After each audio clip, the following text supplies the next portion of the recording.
There's something unsettling about long, empty highways. Maybe it's the silence.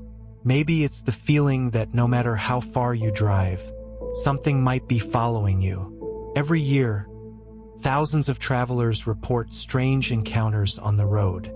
A face appearing in the rearview mirror, a pair of headlights that never get closer, or a hitchhiker who vanishes the moment you blink. Tonight, you and I are taking a trip through the darker side of the open road, where the map ends and the real fear begins. These aren't legends. These aren't urban myths.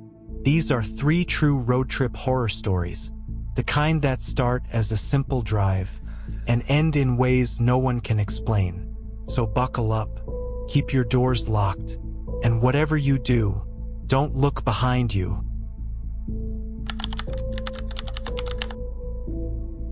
He never intended to drive through the night. The plan was simple: leave campus at noon, arrive home before sunset. But delays happen. People run late. Bags get misplaced. Goodbyes take longer than expected. And so, by the time Ethan Moran pulled onto the interstate, the sky had already turned the color of bruised steel, and a heavy December cold pressed itself across the asphalt. Still, he wasn't worried. It was only a 5-hour drive. He'd done it dozens of times. He didn't know that somewhere around the 3rd hour, past the last gas station, past the fields, past the old iron bridge, someone would be waiting for him. Someone who didn't need a ride. Someone who didn't blink. Someone who would sit beside him long before he ever noticed. Ethan always liked night driving. There was something calming about being wrapped in the dark while the world blurred past. Like everything outside the car had paused for him alone. He was 22, exhausted from finals, and ready to spend the holidays away from the noise of college life. His little sedan was filled with luggage, snacks, and a slightly broken Bluetooth speaker that played static more often than music. Around 8:40 p.m., the highway had emptied almost completely. No cars ahead, none behind, just long, flat stretches of road that disappeared into the woods. He cracked the window slightly. Cold air rushed in, sharp and clean. The forest on either side seemed endless. Pine trees standing like silent watchmen, their black silhouettes swaying in the winter wind. At one point, he passed something on the shoulder, a dark figure standing near a broken-down SUV. He barely registered it, assuming it was a driver waiting for help. Then, 20 minutes later, he saw another one. A woman this time, same posture, same stillness, same place, right on the edge of the highway, staring straight ahead. Ethan frowned. Weird, but he kept driving. He didn't know that both times the figure had turned slowly, not toward the road, but toward him. And he definitely didn't know that an hour later, he would be pulling into a gas station where someone would tell him something he would never forget for the rest of his life. It started subtle, small things he didn't pay attention to. First, the temperature inside the car kept dropping. He turned up the heater, but the cold clung to him like damp cloth. Then the Bluetooth speaker died completely, leaving him in complete silence except for the soft hum of the tires. The forest grew denser. Even the stars seemed to vanish behind the tall trees. Ethan felt as though he were driving through a tunnel carved out of the night itself. At 10:17 p.m., something changed. A flash, white, quick, sudden, appeared in his peripheral vision. A face, pressed against the passenger side window. He jerked the wheel, heart slamming into his ribs. The car swerved but stayed on the road. He looked again. Nothing there. Just darkness. "Calm down," he whispered, trying to steady his breathing. "Just shadows. You're tired." But the image lingered. The pale skin, the hollow eyes, the expressionless stare. His pulse hammered. He rolled up the window fully. A few minutes later, he glanced at the rearview mirror. The passenger seat was empty. Of course it was. He was alone. But something felt wrong. Like the air behind him had thickened. Like someone was sitting just out of view, leaning forward slowly, Silently, he locked the doors. Every few seconds, he checked the mirror again. Empty. Always empty. Still, the unease grew. By 10:45 p.m., Ethan decided to stop for gas. Anything to get out of the car and breathe real air again. He pulled into the only gas station open for miles. A small, flickering convenience store with a single pump and a buzzing overhead light. Inside, the clerk looked up, startled, as if Ethan had broken some unspoken rule by entering. "You came from the highway?" the man asked. Ethan nodded. "Yeah, long drive, just need gas." The clerk didn't move, didn't blink. He just stared past Ethan, toward the lot, toward the car, toward the passenger window. "Sir," the clerk whispered, voice trembling, "you're not alone." Ethan felt the blood drain from his face. He spun around, but from inside the glass storefront, the car appeared normal, empty, as it should be. "What are you talking about?" Ethan asked. The clerk swallowed hard, sweat beading on his forehead. "There was someone sitting in your passenger seat. A woman, pale dark hair. She was looking at you." Ethan's breath hitched. "You're mistaken. I'm alone." "No," the clerk whispered. "You weren't." Shaken, Ethan followed the clerk outside. The night air was so cold it bit into his skin. The forest around them was silent, too silent. They approached the car slowly. Nothing in the passenger seat. Nothing in the back. Then the clerk pointed at the station's security monitor inside the convenience store. "Come, look." Ethan hesitated, then followed. The video showed his car pulling in, headlights on, engine humming, and in the passenger seat, a woman.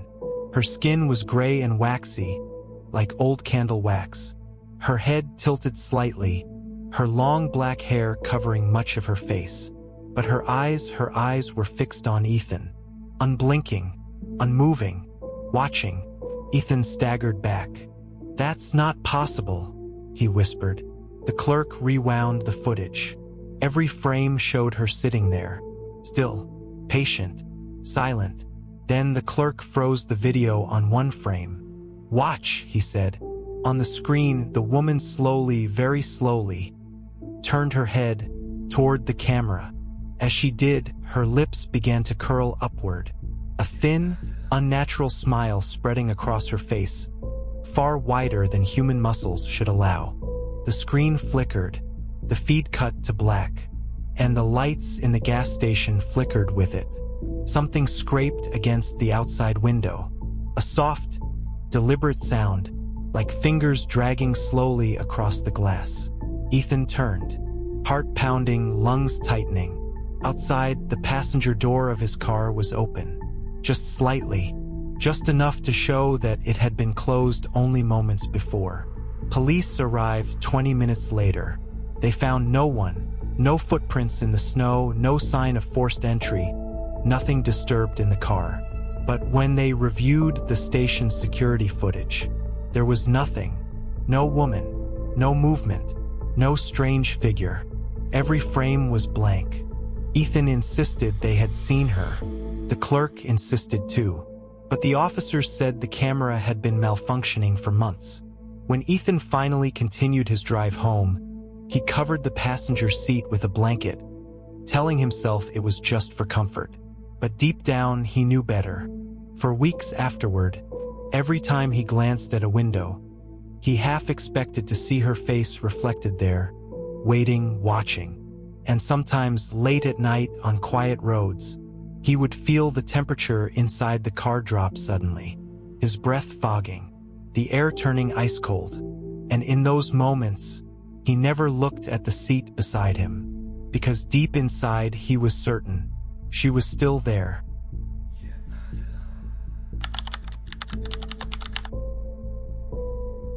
The dust finally settled, hanging in the air like suspended fog. For a second, everything went quiet. Too quiet. No insects, no wind, just the faint ticking of Evan's emergency lights. They stepped out of the car slowly. Their shoes crunched against loose gravel, the headlights casting long, shaky shadows up the empty road. The place where the woman had been standing seconds earlier was now nothing but an open stretch of asphalt disappearing into the tree line.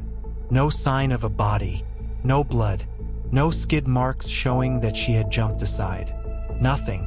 "You saw her, right?" Jordan whispered. Evan swallowed hard. "I didn't imagine that. She was right there." They walked forward, looking desperately for any sign. A silhouette, an article of clothing, anything to ground what they just witnessed back in reality. Then they saw it. At the very edge of the road, half hidden under a curtain of weeds, was a small shape. Jordan stepped closer and felt cold air settle on his skin, as if he'd walked into a refrigerator. It was a shoe. Old, torn, lace missing. A faded women's boot, exactly like the one the waving woman had been wearing. But there were no footprints leading away. Only a dark, wet patch of soil directly under the boot. Except, the soil wasn't wet. It was burned. A perfect, human-shaped scorch mark spread outward like a charred shadow burned into the ground. The moment Jordan knelt to touch it, a sound drifted through the trees. A soft, dragging shuffle. Evan froze. "Do you hear that?" It was coming from the darkness. Not walking, not running, dragging, like someone pulling a broken leg behind them. Evan's breathing grew shallow. Jordan slowly raised the flashlight. The beam quivered, then fixed on a shape.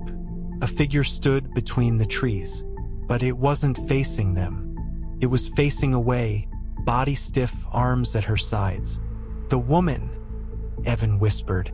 Jordan's hand trembled so violently the flashlight shook in his grip. Hello? Are you hurt? Do you need help?" The figure jerked, not like a startled human, more like a puppet whose strings had suddenly been pulled. Her neck clicked to the side at an unnatural angle. Slowly, painfully, she began to turn around, but the face that looked back at them wasn't the same one they'd seen on the road. Her smile was now impossibly wide. Her eyes were far too open, and her skin seemed to sag downward, as if something beneath it was pushing outward. She lifted one hand, that same awful, slow wave, and this time, she wasn't waving toward them. She was waving them closer. "Nope. No. We're leaving," Evan whispered, but before they could turn around, the woman moved. She didn't walk. She didn't run. She slid, feet dragging uselessly behind her, her head twitching and jerking with every unnatural shift. Jordan felt the ice-cold grip of pure instinct squeeze his spine. Back to the car. Now. They stepped backward, not daring to look away. The woman slid faster, faster. Her jaw began to unhinge as she approached, the corners stretching, tearing until it was too wide. A grotesque smile splitting downward toward her neck. It wasn't a human scream. It was a layered, static-filled wail, like multiple radios tuning through channels all at once. Evan staggered backward and sprinted to the car. Jordan wasn't far behind. They tore open the doors and slammed themselves inside. But the scream didn't stop. It grew louder, closer, rattling the windows like a hurricane of static. Evan fumbled the keys into the ignition. "Come on, start." The engine clicked, stuttered. Woodland shadows pulsed as the headlights flickered. The woman was now just feet away. Her hands slammed onto the windshield. Bang, bang, bang, leaving blackened, burned handprints on the glass. Her jaw cracked wider, unhinging entirely as if she were trying to swallow the car whole. Finally, the engine roared to life. Evan floored the gas. The car fishtailed, tires screaming against the asphalt as the woman's face smeared across the windshield, her skin dragging like melted wax. Then the car shot forward. Her head snapped backward, not because she moved, but because they left her behind too fast for her broken body to keep up. Jordan looked into the side mirror just long enough to see her, standing in the middle of the road, her neck bent, her mouth still unnaturally wide. waving, not to call them back, but to say goodbye. They drove for a long time without speaking. Every few seconds, Evan checked the mirrors. Jordan kept one hand pressed to his chest, trying to slow his pulse. At last, they reached a small gas station glowing like a lonely lighthouse in the empty night. They stumbled out and hurried inside, desperate for human presence. An old clerk looked up from behind the counter. "You boys okay? You look like you've seen a ghost." Jordan tried to laugh, but then he froze. Behind the clerk, on a dusty bulletin board filled with faded missing person posters, one photo stood out. A young woman, long dark hair, faded jeans, brown coat, a soft smile. "Have you seen her?" the clerk asked, noticing Jordan staring. "She went missing about, 15 years back. Last seen waving down cars around mile marker 87. Jordan's mouth went dry. "Mile 87? That's where. Careful around there," the clerk continued. "Folks say she never left. They say she still waves people down. Still trying to get help." Jordan took a shaky step back. "Help for what?" The clerk sighed. "That woman was found dead, son. Burned alive in a car crash near that stretch of road. They say she waves you down because she wants you to stop." He paused. "Because she wants to warn you." Jordan frowned. "Warn us about what?" The clerk met his eyes. "That the same thing that took her is still out there." Jordan and Evan exchanged a horrified glance. "What do you mean, the same thing?" Evan whispered. The clerk stared at them for a long moment. Then slowly he lifted his finger and pointed. Jordan turned. Through the gas station window, their car was visible. And on the windshield, still burned into the glass, was the imprint of a woman's hand. 5 long, black, charred fingerprints, fresh, as if she had been touching it only seconds ago. The clerk exhaled shakily. "That thing," he said. Jordan and Evan never finished that road trip. They left the gas station, refusing to look at the fingerprint again, and drove straight home without stopping. Not for food, not for rest, not even for gas until they absolutely had to. For the next few nights, Jordan didn't sleep. Every time he closed his eyes, he saw that burned hand, heard that static-laced scream, or imagined the woman standing in the road, waving him into darkness. And sometimes, late at night, he swore he could hear something else. Faint, slow, rhythmic tapping, like fingers on a window. Tap, tap, tap. When he finally gathered the courage to check, he found nothing. But the fear never left. Because deep down, he couldn't shake the belief that the woman wasn't trying to harm them. She was warning them, trying desperately to stop them before something worse crossed their path. The kind of thing that leaves behind burned footprints. The kind of thing that drags itself through forests without ever touching the ground. The kind of thing that steals voices and uses them to scream through radios, phone lines, and miles of empty highway. Jordan doesn't drive at night anymore. And Evan, he got rid of the car. Because no matter how many times he cleaned it, polished it, even replaced the glass, that handprint always came back. Always burned, always fresh, always waving, calling them back to mile marker 87.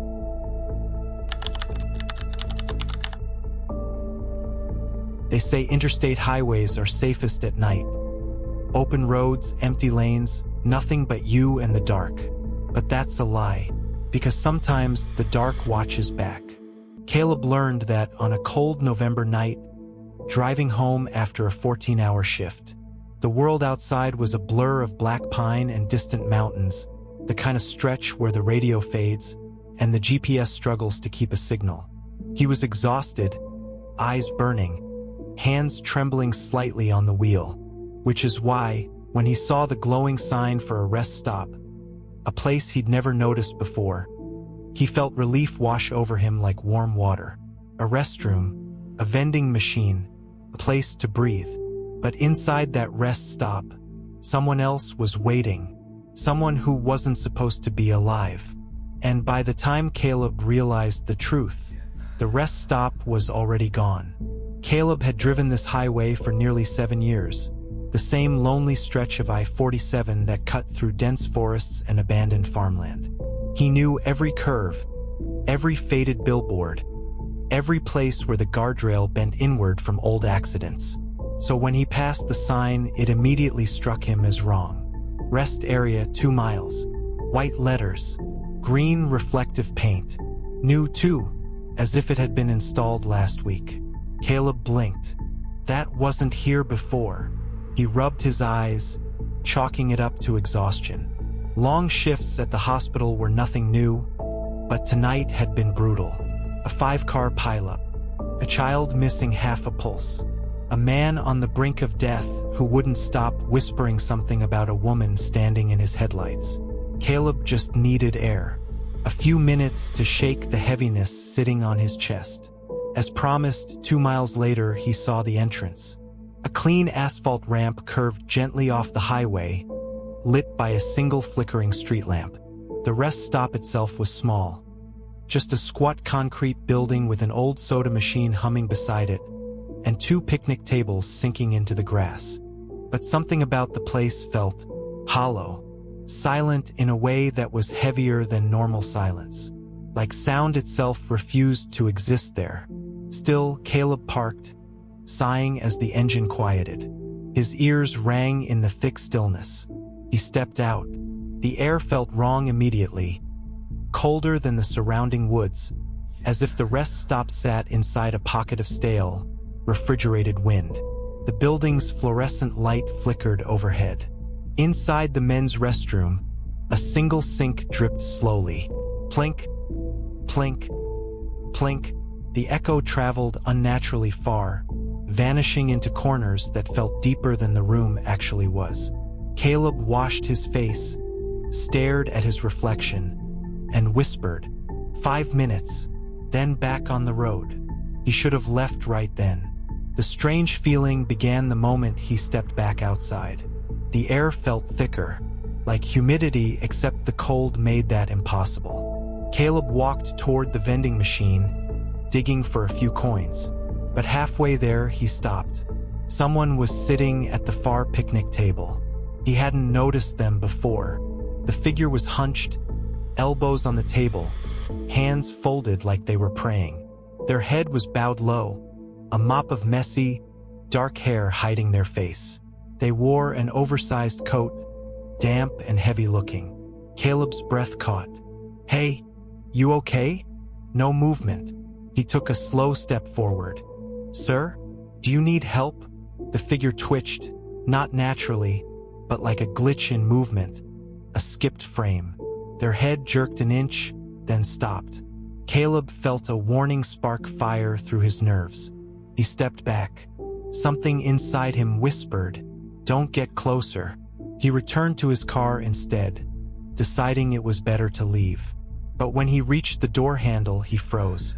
Someone was sitting in the passenger seat. A woman, hair draped over her face, clothes dripping wet as if she had just climbed out of a river, hands folded in her lap, motionless. Caleb stumbled backward so hard he nearly fell. "What the no?"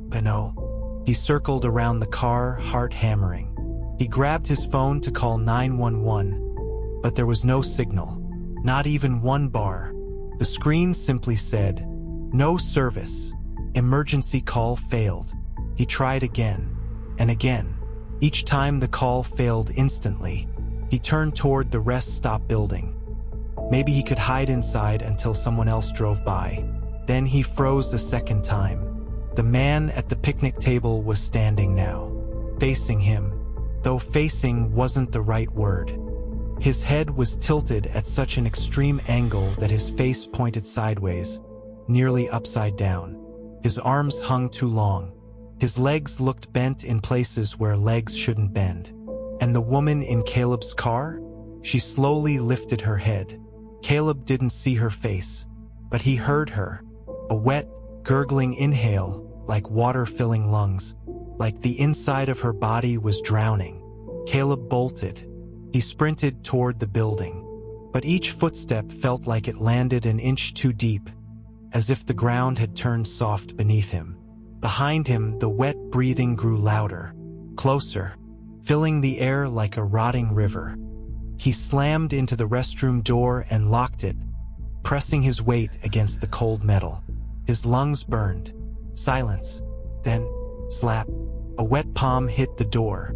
Caleb stumbled back. Another slap. Then 2. Then 10. Hands smacked against the metal from all angles. Some high, some impossibly low, some from places no one could reach without crawling across the ceiling. He covered his ears as the pounding grew violent, shaking dust from the corners of the room. Then suddenly, it stopped. All at once, Caleb waited, trembling, staring at the door. After a minute of dead silence, he heard a voice, a whisper, right behind him. "Caleb, open the door." He spun around. The restroom was empty, but the voice came again, this time from the sink drain. "Let us in." Caleb backed into the corner, heart slamming so hard he could hear it echo in his skull. He needed to run, fight, do anything, but every instinct told him something was waiting outside the door, something that wanted him to open it, not break in, not force entry, but invite it in. He tried to force himself to stay calm. "Think, Caleb, think." He looked around. No windows, no second exit, just the drain, and the door, and then something slid under the door. A fingertip, gray, waterlogged, dragging itself forward like a worm. Caleb screamed. Another finger pushed through, then another, and another. The tips bent, cracking backward like broken twigs. He grabbed the only weapon available, the heavy metal trash can, and hurled it at the door. The fingers withdrew instantly. Silence returned, but it was now oppressive, like a presence holding its breath. Then Caleb noticed something that made his own breath stop. The restroom lights were flickering, not randomly but in patterns, like Morse code, short flashes, long ones, repeating sequences. He didn't know Morse well, but he knew enough to catch the final word repeating over and over again. "Run, run, run." The door handle began to turn. Slowly, deliberately, someone was opening it from the outside. Caleb backed away, pressing himself flat against the cold tile wall. The door creaked open 2 inches. Through the gap, a single eye stared at him, wide, glossy, unblinking, like it belonged to a corpse locked in rigor mortis. The voice returned, low, wet, desperate. "Come home," Caleb snapped. He sprinted toward the opening and kicked the door with everything he had. The force knocked something back. He didn't look at what, he just ran. He tore through the rest stop, into the freezing night, across the parking lot, and into the forest. Branches whipped his face. Roots clawed at his ankles. He didn't stop, didn't breathe, didn't think. He just ran. And behind him,